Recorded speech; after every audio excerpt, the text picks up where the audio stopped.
Olá, tudo bem? Seja bem-vindo mais uma vez ao nosso canal, Reflexões de Cristãos no século XXI. Meu nome é Marcos e hoje nós vamos começar uma série de vídeos que eles vão ser direcionados tanto para cristãos quanto para não cristãos. Então nós não vamos, por um determinado período, nós não vamos fazer dois vídeos, nós vamos fazer um vídeo só, porque eu acho que o assunto dá para ser direcionado para os dois públicos ao mesmo tempo.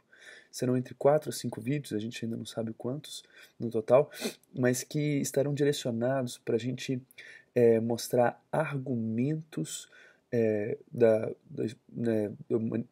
história assim, da humanidade ou científicos em favor da existência de Deus. Então, o meu objetivo de fazer esses vídeos, né, o nosso objetivo de fazer esses vídeos, é, na verdade, expor alguns argumentos que são lícitos, né, e que hoje a gente consegue observar esses argumentos e abrir um fórum de discussão, inclusive para aqueles que não são cristãos também poderem falar o que pensam a respeito desses argumentos, mas que o que eu percebo são argumentos muito fortes e conseguem embasar bem a crença de que, de fato, existe um ser, né, algo superior e acima de nós, e são argumentos, de novo, baseados cientificamente. Né? Aqui não, nós estamos dizendo que é uma comprovação de que Deus existe cientificamente, mas são simplesmente argumentos que demonstram que o raciocínio de que Deus existe, ele se torna muito provável nessas condições. E eu queria compartilhar isso com vocês. Tá certo? Então, assim, esse é o primeiro vídeo. A primeira coisa, né, que eu gostaria de dizer, eu não tô elaborando isso de mim mesmo, né? Eu tô bebendo de algumas fontes aqui, se eu posso dizer isso. Eu gosto de deixar isso muito transparente, muito claro, então nós vamos falar aqui de onde esses argumentos primeiro vieram. Eu ouvi isso de outras pessoas, eu vou deixar aqui as referências, né, de onde são e quem são, mas sem nenhum tipo de vergonha, né? Até na Bíblia mesmo, eu sei que não é questão, se você quiser verificar tem isso, né? Mas o cristão já saiba, talvez já saiba, em 1 Coríntios capítulo 4, versículo 6 ou 7, se não me engano, ele fala, né? Por que a gente estaria inchado se a gente não, se a gente recebeu essas coisas? Se a gente recebeu, por que achar que veio de nós, né? Então, esse texto de Paulo, ele indica que nós não precisamos nos envergonhar de fazer referências, né? Todo mundo aprende de alguém, todo mundo recebeu de alguém as informações e eu estou aqui prestando os meus devidos esclarecimentos sobre de onde eu recebi essas informações e eu achei muito robusta, muito contundente. Estou querendo dividir aqui com vocês no vídeo, tá certo? Então as fontes que eu absorvi foi, né, de algumas pessoas. O primeiro deles é William Lane Craig, do site Reasonable Faith. Hugh Ross, do site Reasons to Believe, Rev Zacharias, do site Rev Zacharias International Ministries, e Frank Turek, do site Cross Examined. Então, se você tiver familiaridade com a língua inglesa, né, você pode checar essas fontes também e ouvir e ser uma fonte até mais profunda do que eu vou falar aqui. Tá certo? Então, beleza. Vamos então para o primeiro argumento. Então, esse primeiro vídeo vai ser sobre o primeiro argumento sobre a existência de Deus. E o primeiro argumento é chamado de argumento cosmológico. Cosmos significa universo em grego, lógico, estudo. Então, cosmológico significa estudo do universo. Então, o primeiro argumento vem, na verdade, da ciência da cosmologia, que é uma ciência que muitas pessoas estão envolvidas hoje. E assim, as evidências científicas no campo da cosmologia são muito profundas e muito boas para a gente poder ter como argumento a existência de Deus. Então, esse primeiro argumento cosmológico, ele fala o seguinte, que já existem evidências fortes o suficiente hoje para a gente poder chegar à conclusão de que o universo ele começou. O que eu quero dizer com isso? A ciência indica que não é que tudo existiu, alguma coisa sempre existiu para sempre. Hoje, na ciência, acredita-se que cerca de 13,5 ou 0,4, se não me engano, ou talvez até entre 13 e 14 bilhões de anos atrás, muito tempo, né? Mas entre 13 e 14 bilhões de anos atrás, o universo começou. E quando eu digo que ele começou, significa que antes disso não existia nada. e depois o universo começou. Então, assim, só pra gente embasar isso, né? As evidências científicas, e aqui eu não vou me aprofundar nelas, né? Eu não sou físico de formação, sou biólogo de formação, mas eu vou citar as evidências cosmológicas e físicas, na verdade, envolve, além da cosmologia, algumas coisas físicas também, que indicam, que apontam para um início absoluto do universo. Né? Então eu vou citar, você pode procurar elas depois na sua própria força, no Google, enfim, buscando pessoas de referência na área para discutir essas evidências. Mas as evidências que eu vou citar demonstram, apontam para um início absoluto do universo. Então são elas. Número 1, a segunda lei da termodinâmica aponta para um início de universo, que o universo não é eterno, né? A segunda evidência, constatação de que o universo está expandindo. Isso foi uma evidência que surgiu, se não me engano, na década de 20, no século passado, né, no século 20. E foi uma evidência muito forte de que realmente o universo muito provavelmente começou a existir em algum momento no passado. 3. Radiação de fundo resultante da explosão inicial do universo, chamado de Big Bang. Então já foi detectada essa radiação no final da década de 40, do século passado também, por 2 pesquisadores que ganharam o prêmio Nobel depois disso. Na verdade, eram funcionários de uma empresa chamada Bell Communications, se não me engano, e eles detectaram radiação de fundo, que é uma evidência também de que o universo provavelmente começou há um tempo atrás. 4ª evidência, grandes sementes de galáxias. De novo, todas as informações busquem depois para vocês verificarem o tanto que isso aponta para o início do universo, mas são evidências. E por fim, a última é a teoria da relatividade geral de Einstein. Todas essas 5 evidências, segunda lei da termodinâmica, constatação de que o universo está expandindo, radiação de fundo resultante da explosão inicial do Big Bang, grandes sementes de galáxias e teoria da relatividade geral de Einstein, todas essas evidências apontam para um início do universo.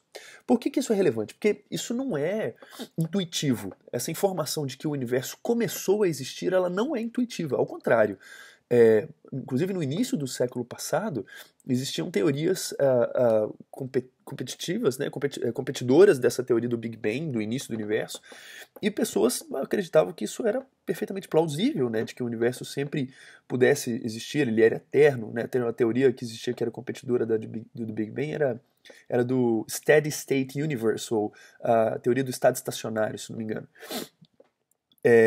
Pessoas acreditavam nisso. Só que as evidências científicas começaram a apontar para que, de fato, o universo ele não sempre existiu, mas ele começou a existir num tempo passado.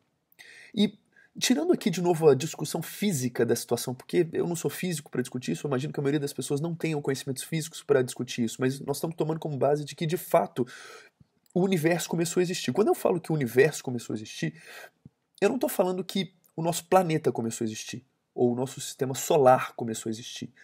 Eu estou falando do universo inteiro, com todas as suas, com toda a sua matéria, com toda a sua energia, e inclusive, pegando aqui a teoria da relatividade geral de Einstein, né, inclusive o espaço e o tempo começou a existir entre 13 e 14 bilhões de anos atrás. Isso é muito estranho, né? Eu acho que você consegue perceber isso. É muito estranho. Significa que entre 13 e 14 bilhões de anos atrás, o tempo e o espaço começaram. Antes de 13 ou 14 bilhões de anos atrás, não tinha tempo. Não existia espaço, não existia nada.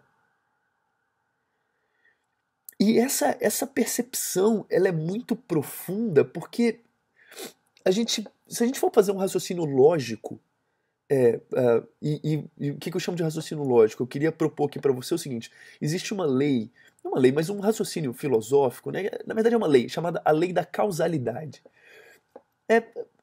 Toda consequência, né, tem a sua causa ali, né? Causa e efeito, tudo é baseado em causa e efeito. Então todas as coisas que estão ao nosso redor têm uma causa. Elas têm uma explicação de causa. Você tem uma causa, né? Os objetos que estão ao seu lado, um celular, uma carteira, um cartão, eles têm uma causa e eles têm uma explicação de como eles chegaram ali. Desde a sua criação até realmente eles estarem posicionados onde eles estão posicionados. e as leis que regem essas interações e de como as coisas acontecem, a gente conhece relativamente, né? A gente tem alguma noção a respeito disso. Na hora que a gente fala do universo, o universo também é uma coisa, digamos assim. O universo pode ser encarado como uma coisa. Se a gente fosse simplificar absurdamente, vamos simplificar aqui de uma forma ridiculamente absurda, mas vamos pensar. O universo nada mais é do que uma grande bola, né? Você pegar uma bolinha pequenininha e ir crescendo ela, e ela for adquirindo o tamanho de uma casa, depois o tamanho de uma cidade, depois o tamanho de um estado, depois o tamanho de um país, o tamanho da terra, e ela for crescendo, no momento você vai atingir o tamanho do universo. Se você pensar ele como uma coisa, a pergunta é: o que causou o universo? Porque essa é uma pergunta lícita hoje. Se ele fosse eterno, como as pessoas imaginavam antes, o que causou o universo não era uma pergunta que fazia sentido. Mas hoje a gente sabe que ele não é eterno. Ele teve um início. O que causou o início do universo? Essa é uma pergunta muito interessante. Porque é o seguinte, se você for parar para pensar aqui, o que causou... Imaginamos aqui, né? O universo, ele definitivamente começou a existir há 13 ou 14 bilhões de anos atrás. E o que ou quem causou o universo, ou trouxe o universo à existência, a gente consegue, essa coisa ou pessoa, né? Eu vou falar coisa ou pessoa sempre só para não dizer que eu estou falando de alguma coisa específica, mas eu estou falando, essa coisa ou pessoa, ela tem algumas características. Concorda comigo? Assim, de novo, o universo começou a existir e nada começa do nada. Um cartão não existe do nada, um celular não existe do nada. Sempre tem uma explicação para aquilo. Então, qual é a explicação do universo? Alguma coisa causou o universo, ou alguém causou o universo. A pergunta é: o que ou quem causou? Quais são as características dessa pessoa, dessa coisa, né? Primeira coisa que a gente pode falar a respeito disso. Se o universo está contemplando espaço, energia, tempo e matéria, então o que a gente pode tirar de conclusão a respeito de quem causou o universo? Primeiro, ele está fora do universo. Porque se ele causou o universo, ou se essa coisa causou o universo, está fora dele. Então, se ele está fora, nós estamos falando o seguinte, que essa entidade, ela não está no tempo, ela é atemporal.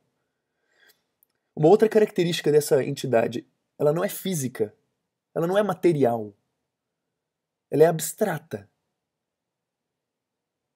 Outra característica dessa entidade, se ela causou o universo, nós estamos falando de bilhões de galáxias com bilhões de estrelas dentro delas.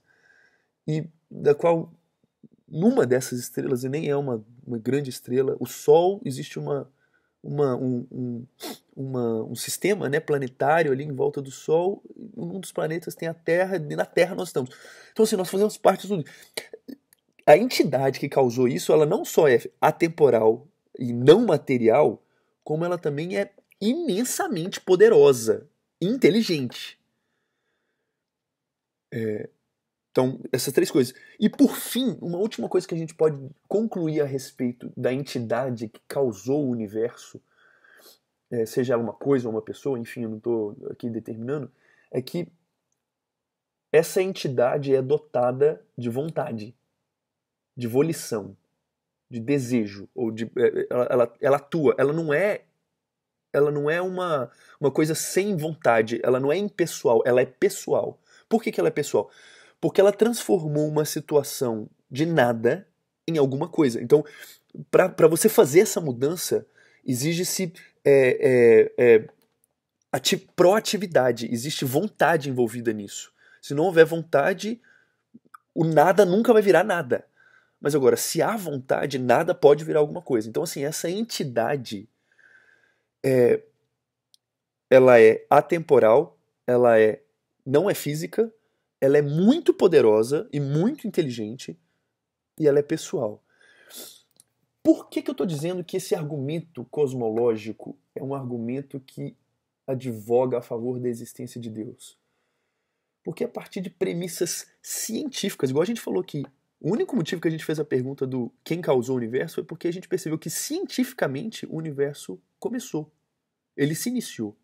Então a pergunta é válida. Quem causou o universo? Ou o que causou o universo? Qual a entidade que está por trás do início do universo? E aí a gente tirou algumas características dessa entidade simplesmente pelos dados científicos que a gente tem. Ela não é temporal, porque o tempo começou no universo. Ela não é física, porque o espaço e a matéria começaram no universo. Ela é muito poderosa e muito inteligente, porque o universo é gigantesco e muito perfeito. E ela é pessoal, porque ela saiu de um estado que não tinha nada para com alguma coisa. Então exige vontade ali no meio. Aí, de novo, eu acho que você já deve estar chegando à conclusão do que eu estou querendo pensar aqui. Falando assim, o que ou qual é o indivíduo ou entidade que se encaixa nessas características que a gente está dizendo? A gente tem algumas opções, né? Eu lembro, a pessoa que fala isso, que é William Lane Craig, ele fala muito disso. Ele fala o seguinte: eu consigo pensar em duas coisas. Eu consigo pensar em Deus e eu consigo pensar em números. Número é uma coisa abstrata que não é dependente do universo. Ele não está no tempo, não é físico. Se ele é poderoso, inteligente, a gente pode discutir aqui, né? Enfim, isso não faz sentido. E pessoal também, mas assim, o número não causa alguma coisa. Você não tem assim o número participando de alguma ação. Tipo, o número 7 não faz nada. O número 7 não casa, o número 7 não deixa ninguém bravo, o número 7. Não existe uma relação pessoal com números. Então, a única coisa que a gente consegue pensar que seja atemporal, não físico, muito poderoso e pessoal é o conceito de Deus. E, de novo, eu nem citei a Bíblia, que eu não estou falando de qual Deus ou que Deus, eu só estou falando o conceito de Deus se encaixa exatamente dentro do que está descrito como possível entidade causadora do universo. Né? Então, assim, como você sabe, a gente está num canal cristão, eu vou dar um passo além aqui ainda, né? Porque eu poderia parar aqui e simplesmente falar que é um argumento para Deus. E é, de fato, um argumento para Deus só. Né? Eu não estou nem citando Deus do cristianismo, poderia ser outros deuses. Mas eu estou falando, tem um detalhe a respeito disso também. A Bíblia, ela é um livro que cita, que descreve que o universo de fato começou. E que quem criou o universo foi Deus. Então, assim, a gente não está só diante de argumentos científicos que demonstram que o universo começou, a gente está diante de argumentos históricos de um livro que realmente fez essa afirmação há uns 4.000 anos atrás, na verdade 3.500 anos atrás, mais ou menos. Então, assim, há 3.500 anos atrás, uma pessoa disse, olha, o universo começou por inteiro. E ele começou a partir da vontade de um ser, de uma entidade, que a gente chama de Deus. A Bíblia fala isso. E hoje a ciência mostra que o universo de fato começou e que a causa do universo provavelmente é atemporal, não física, muito poderosa, inteligência e pessoal, que são basicamente as características de Deus que a gente está citando aqui. Então, assim, eu não queria me delongar muito mais nesse vídeo, queria só deixar esse argumento para você. Então, um argumento cosmológico, informações científicas que apontam para o início do universo e, portanto, levantam a questão de dizer quem causou o universo, ou qual entidade causou o universo, que ou quem, né? E as características que essa entidade deve ter, que são muito, muito profundas e fortes e apontam para um ser que é o mesmo que a gente chama de Deus hoje. Tá, ok? Então eu queria que você soubesse dessa informação, você discutisse aqui, se você tem alguma dúvida do que eu falei.